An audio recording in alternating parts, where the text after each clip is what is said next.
ಕರ್ನಾಟಕದ ರಾಜಕೀಯ ಇತಿಹಾಸದಲ್ಲಿ ಇದೊಂದು ಅತ್ಯಂತ ಮಹತ್ವದ ಹಾಗೂ ವಿಪರ್ಯಾಸದ ಘಟ್ಟ. 70ರ ದಶಕ 80ರ ದಶಕದಲ್ಲಿ ಯಾರು ವಂಶ ಪಾರಂಪರ್ಯ ರಾಜಕಾರಣದ ಸಿಡಿದೆದ್ದಿದ್ರು, ಡೆಲ್ಲಿ ದರ್ಬಾರ್ ಸಂಸ್ಕೃತಿಯನ್ನು ಟೀಕಿಸುತ್ತಾ ಬೆಳೆದರು, ಅದೇ ನಾಯಕ ಡೆಲ್ಲಿ ನಾಯಕರ ಮಾತಿಗೆ ಒಪ್ಪಿ ಸಿಎಂ ಹುದ್ದೆಯನ್ನು ತೊರೆದಿದ್ದಾರೆ. ಅವರೇ ಮಾಸ್ ಲೀಡರ್ ಅಹಿಂದ ನಾಯಕ ಸಿದ್ದರಾಮಯ್ಯ. ಇವತ್ತು ಅದೇ ಸಿದ್ದರಾಮಯ್ಯ ಅವರ ಮೇಲೆ ಪುತ್ರ ವ್ಯಾಮೋಹದ ಕಳಂಕ ಮೆತ್ತಿಕೊಳ್ತಿದ್ಯಾ? ಸಿದ್ದರಾಮಯ್ಯ ಅವರೇ ತಮ್ಮ ಮಗನನ್ನು ಮುಂದಿಟ್ಕೊಂಡು ವಂಶ ಪಾರಂಪರ್ಯ ರಾಜಕಾರಣಕ್ಕೆ ಇಳಿದ್ರ? ಇಂಥ ಚರ್ಚೆಗಳು ವಿಧಾನಸೌಧದ ಮೊಗಸಾಲೆಯಲ್ಲಿ ಕೇಳಿ ಬರ್ತಾ ಇದೆ. ಇದು ಈ ದಿನದ ಫೋಕಸ್ ಪುಲ್ಲರ್ ಕಾರ್ಯಕ್ರಮದ ವಿಶೇಷ. ನಾನು ರಕ್ಷಿತಾ ಕರ್ಕೆರೆ.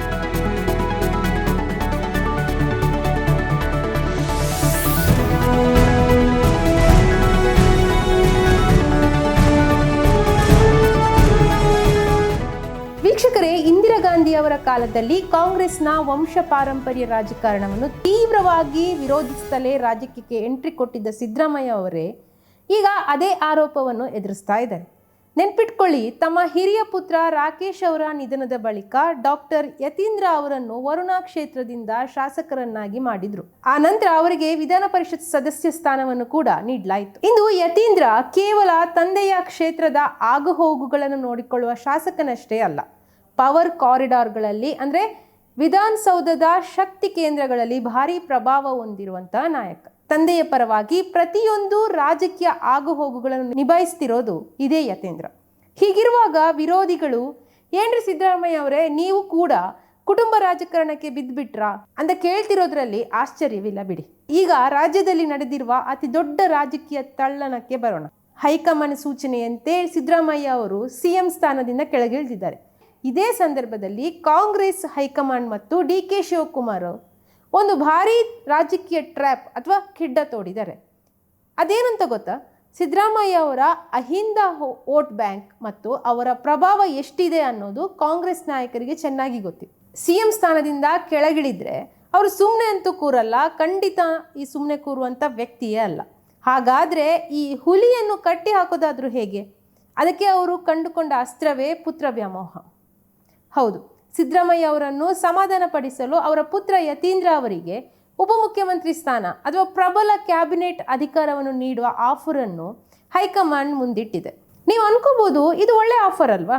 ಮಗನಿಗೆ DCM ಪಟ್ಟ ಸಿಕ್ಕರೆ ಸಿದ್ದರಾಮಯ್ಯ ಅವರಿಗೆ ಖುಷಿಯಾಗುತ್ತೆ.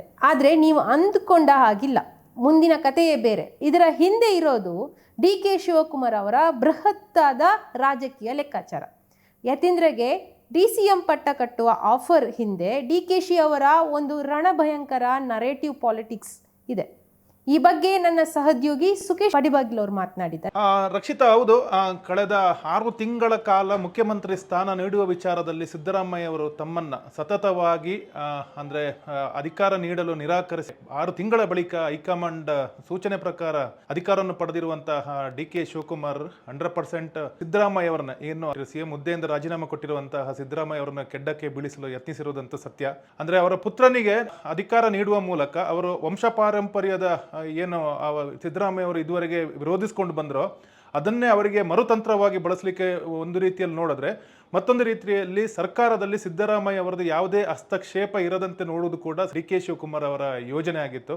ಆದರೆ ಸಿದ್ದರಾಮಯ್ಯ ಇಂಥ ಒಂದು ಕೆಡ್ಡಕ್ಕೆ ಬೀಳುವ ಯಾವುದೇ ಸಾಧ್ಯತೆಗಳನ್ನ ನಾವು ಇಲ್ಲಿ ನಿರೀಕ್ಷೆ ಮಾಡಲಿಕ್ಕೆ ಸಾಧ್ಯವಿಲ್ಲ. ಸ್ವಲ್ಪ ಯೋಚನೆ ಮಾಡಿ, ಒಂದು ವೇಳೆ ಸಿದ್ದರಾಮಯ್ಯ ಅವರ ಮಗ DCM ಆದ್ರೆ ರಾಜ್ಯದ ಜನರಿಗೆ, ಕಾಂಗ್ರೆಸ್ ಕಾರ್ಯಕರ್ತರಿಗೆ ಯಾವ ಸಂದೇಶ ಹೋಗುತ್ತೆ?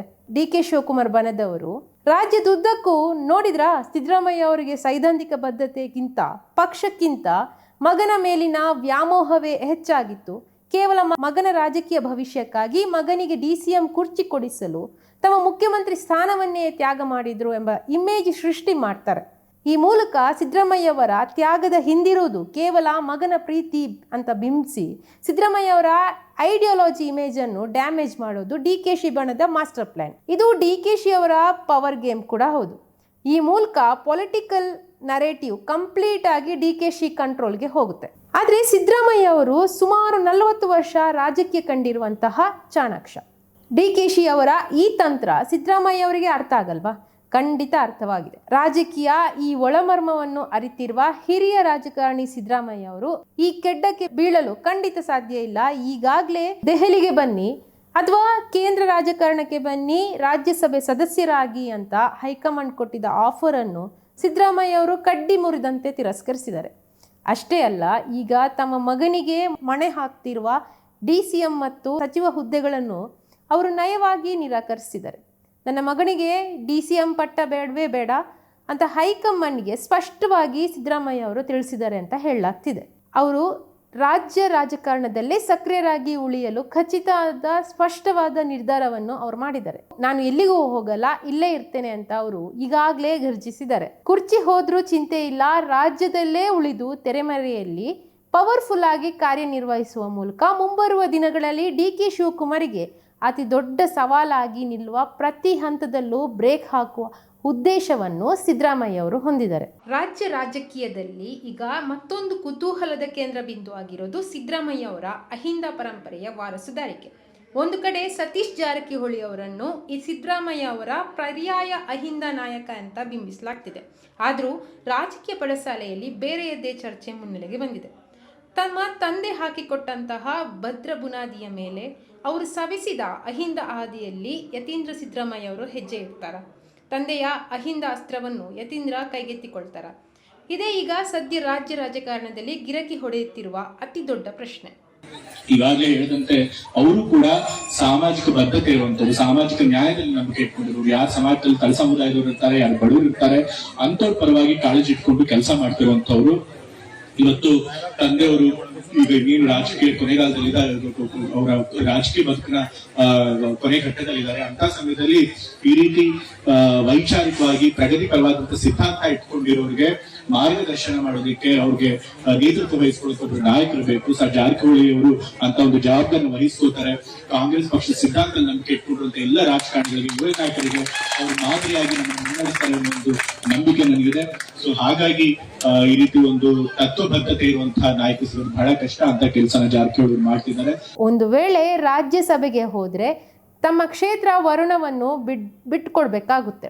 ಆಗ MLC ಸ್ಥಾನ ಬಿಟ್ಟು ಪುತ್ರ ಯತೀಂದ್ರ ವರುಣಾದಲ್ಲಿ ಚುನಾವಣೆಗೆ ನಿಂತರೆ ಅವರನ್ನು ಸೋಲಿಸಲು ಪಕ್ಷದೊಳಗಿನ ಹಿತಶತ್ರುಗಳೇ ಕಾಯ್ತಿದ್ದಾರೆ. DK ಶಿವಕುಮಾರ್ ಬಣ್ಣದ ಕಾಣದ ಕೈ ಇದರಲ್ಲಿ ಖಂಡಿತ ಕೆಲಸ ಮಾಡೇ ಮಾಡುತ್ತೆ. ಒಂದು ವೇಳೆ ಯತೀಂದ್ರ ಸಿದ್ದರಾಮಯ್ಯ ಅವರು ಸೋತ್ರೆ ಅವರ ರಾಜಕೀಯ ಹಾದಿಯು ಮುಳ್ಳಾಗೋದಂತೂ ಖಂಡಿತ.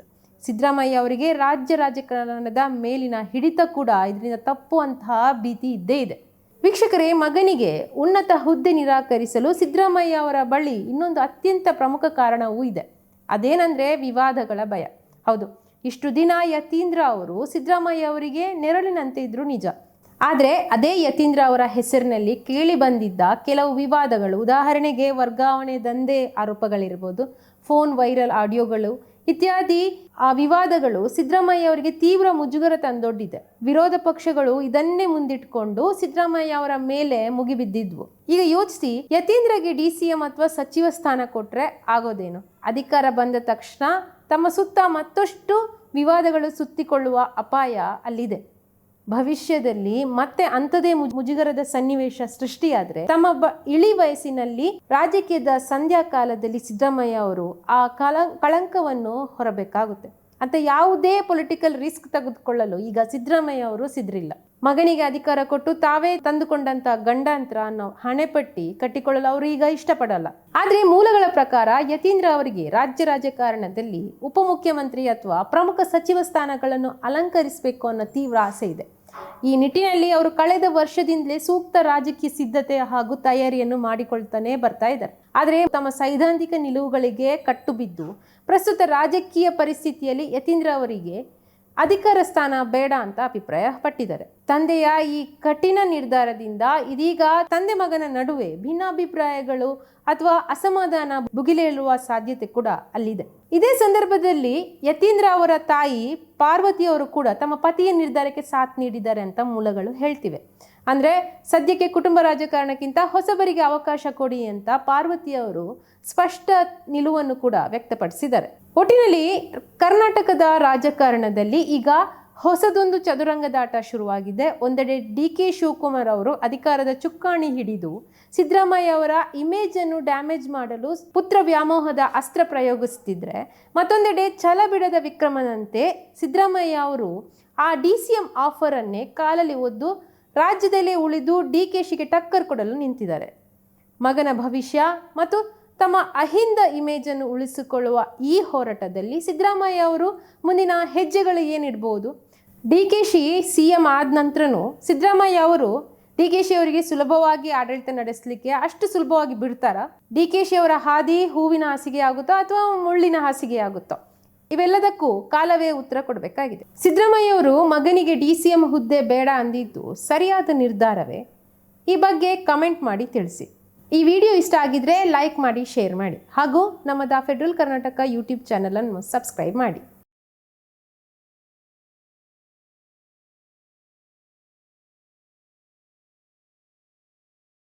ಹೆಚ್ಚಿನ ಸುದ್ದಿ ಅಪ್ಡೇಟ್ಗೆ ಈಗಲೇ ದ ಫೆಡರಲ್ ಕರ್ನಾಟಕ ಯೂಟ್ಯೂಬ್ ಪೇಜನ್ನು ಸಬ್ಸ್ಕ್ರೈಬ್ ಮಾಡಿ.